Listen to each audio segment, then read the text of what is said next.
ऐसा लगा अंत में बताइएगा जरूर। अरे बहू, चाय ले ले, उठ जा बेटा। अरे मम्मी रहने देती ना, मैं उठ तो रही थी। अरे कोई बात नहीं, खाने में क्या बनाना है वो बता दे। देख लो माँ, कुछ भी जो ये कहे बना लेते हैं। बेटा, मैंने तो जो सब्जी थी वो काट दी है, तू बस रोटियां बना लेना। ये हर रोज सुबह का सीन था ममता के ससुराल का। एक दिन पड़ोसन कहती है, अरे बहन जी, सारा दिन काम करती रहती हो, थकती नहीं क्या आप? बहू क्या करती रहती है सारा दिन? अरे वो भी कुछ ना कुछ करती ही रहती होगी।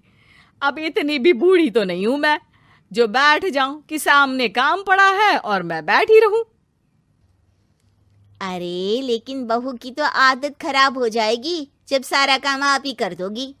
अरे ठीक है ना, कम उम्र में हमारी भी शादी हुई थी। अब आजकल के पढ़ने लिखने वाले बच्चों को सारी जिम्मेदारी लेने में भी तो वक्त लगता है। बहू है तो क्या हुआ, मेरी बेटी की उम्र की ही है ना। एक उसे भी देख लो, चाय बनाने के सिवा आता ही क्या है। ममता से सारी बात करती है। हाँ, मम्मी जी ही ज्यादा काम करती हैं, इसमें कोई दो राय नहीं है। लेकिन मैं भी क्या करूं, ऑफिस और घर के बीच जो वक्त मिलता है उसी में काम कर लेते हैं, है ना। दिन बीत रहे थे। सास बहू के बीच की बॉन्डिंग अच्छी थी, लेकिन जब बहू माँ बनती है तो जो थोड़ा बहुत काम किया करती थी वो भी छोड़ देती है। बहू, ये ले, तेरे लिए बनाया है। इसको खाने से बच्चा और तू दोनों स्वस्थ रहेंगे। ठीक है माँ जी।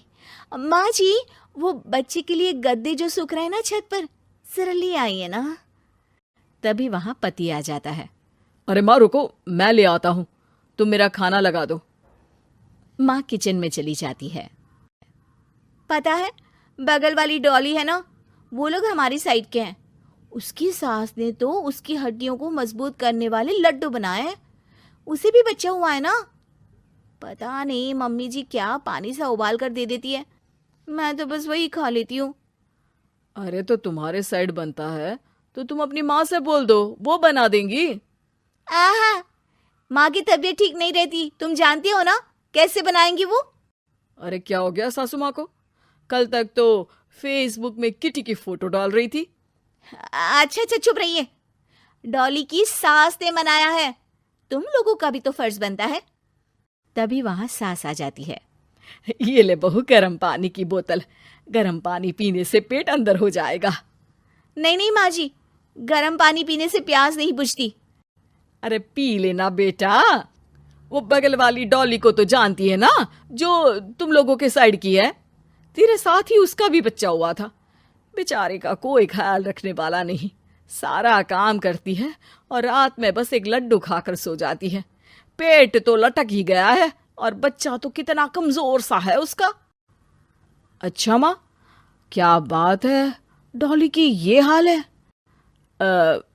क्यों मैडम, क्या कहना है आपका? अब पता है मुझे, किसी के पास मेरी सास की तरह सास थोड़ी ना है। नहीं नहीं बेटा, ऐसा नहीं है। मेरे लिए तो तुम सभी मेरे बच्चे जैसे ही हो।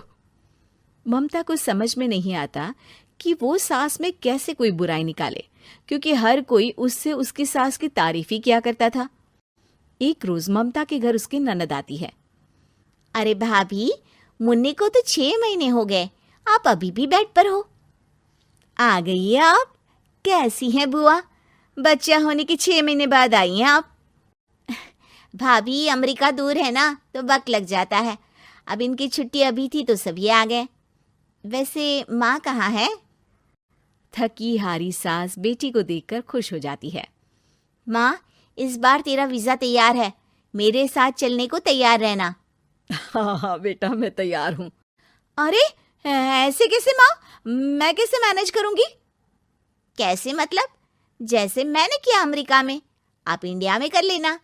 वैसे आपका तो मायका भी पास ही में है ना।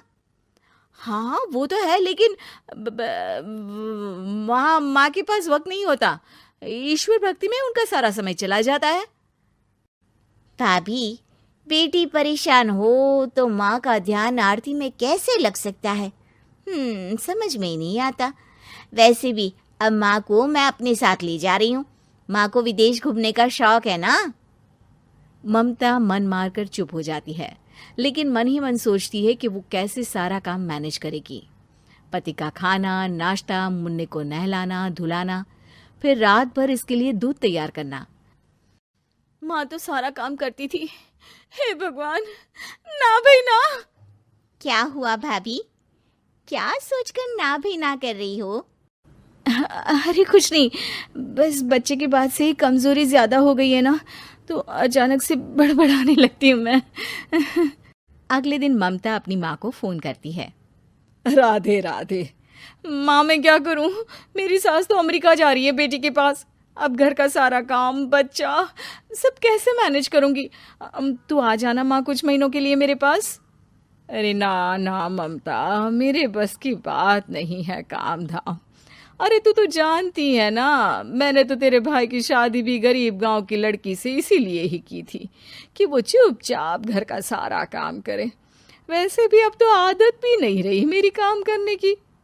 ममता को माँ पर बहुत गुस्सा आता है। ठीक है माँ, देख लूंगी मैं, लेकिन मेरी मुसीबत के वक्त आप मेरा साथ नहीं दे रही है, अब भूल जाना मुझे। ममता गुस्से में आकर फोन रख देती है और रोने लगती है, लेकिन बेचारी करे भी तो क्या। अब सास और ननद दोनों घर का काम करते, नेहा आराम करती, लेकिन अब आराम में भी उसे चिंता रहती। और फिर वो दिन भी आ जाता है जब ननद का जाने का वक्त आ जाता है। भाभी मैं जा रही हूँ, अपना और मुन्ने का ख्याल रखना। ममता सास को देखती है और गले लगकर रोने लगती है। माँ जल्दी आ जाना। सास मुस्कुराकर कहती है, कहाँ से ममता, मैं कहीं नहीं जा रही। मैंने देखा कि मेरे जाने की बात से ही तू परेशान हो गई थी, इसीलिए मैंने अपना जाना कैंसिल कर दिया है। तू चिंता ना कर, मैं तेरे साथ ही रहूंगी। ममता को अपनी माँ की बात याद आती है कि कैसे उसके कहने पर भी ममता की परेशानी को समझने की बजाय उसने मना कर दिया, जबकि सास ने बिना कुछ कहे बहू की समस्या पढ़ ली। हाँ माँ, हम सब साथ चलेंगे बाद में दीदी के घर, अमेरिका। आज से आप रानी बनकर रहना और मुन्ने को देखना।